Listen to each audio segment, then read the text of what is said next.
Israel के national security minister एतमार Ben-Gvir बीते रविवार को अल अक्सा मस्जिद में प्रार्थना करने गए थे। उनके ऐसा करने से मिडिल ईस्ट के सबसे विवादास्पद स्थलों में से एक पर दशकों पुराने व्यवस्था का उल्लंघन हुआ।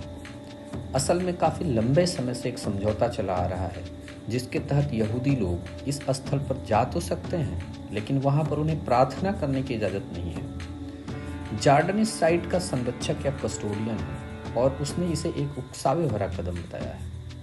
हमास ने इसे फ़लस्तीनी लोगों के खिलाफ आक्रामकता को बढ़ाने वाला कदम बताया है।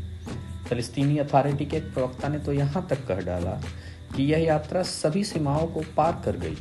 वहीं दूसरी ओर इजरायली प्रधानमंत्री के कार्यालय से बयान जारी कर कहा गया कि इजराइल की यथास्थिति बनाए रखने की स्थिति में कोई बदलाव नहीं आया है, जिसके तहत वहां केवल मुसलमानों को ही इबादत करने की अनुमति है।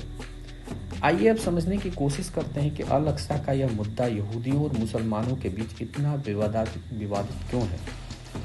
35 एकड़ में फैला अल अक्सा परिसर यरूशलेम के पुराने इलाके में स्थित है और यूनेस्को द्वारा इसे वर्ल्ड हेरिटेज साइट का दर्जा भी दिया गया है। मुसलमानों के लिए अल हरम अल शरीफ नाम से मशहूर परिसर में अल अक्सा मस्जिद और डोम ऑफ द रॉक शामिल हैं, जो 7वीं सदी में बने थे। मुसलमानों में यह मान्यता है कि पैगंबर मोहम्मद यहीं से जन्नत गए थे। वहीं दूसरी ओर यहूदियों की मान्यता है कि बाइबल में जिन मंदिरों का वर्णन है वे सब यहीं थे। यहूदी धर्म की मान्यताओं के अनुसार ये जगह बहुत ज़्यादा पवित्र है और यहाँ के लोगों का प्रवेश नहीं होना चाहिए। इस परिसर की पश्चिमी दीवार द वॉल ऑफ ग्रीफ यानी शोक की दीवार के तौर पर जानी जाती है, जो कि यहूदी मंदिर का एक अंश है, जबकि मुसलमान इसे अल बुराक की दीवार भी कहते हैं, क्योंकि यहीं पर पैगंबर मोहम्मद साहब ने बुराक नाम के जानवर को बांध रखा था और इसी से उन्होंने जन्नत की यात्रा की। अतः यह मुसलमानों के लिए भी बहुत पवित्र मानी जाती है।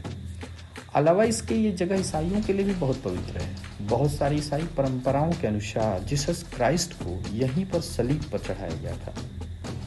अतः यह जगह यहूदी और मुसलमान और ईसाइयों के लिए व्यापक महत्व की है, जिससे तीनों के बीच विवाद पैदा होता है। आज वांग्मय में इतना ही।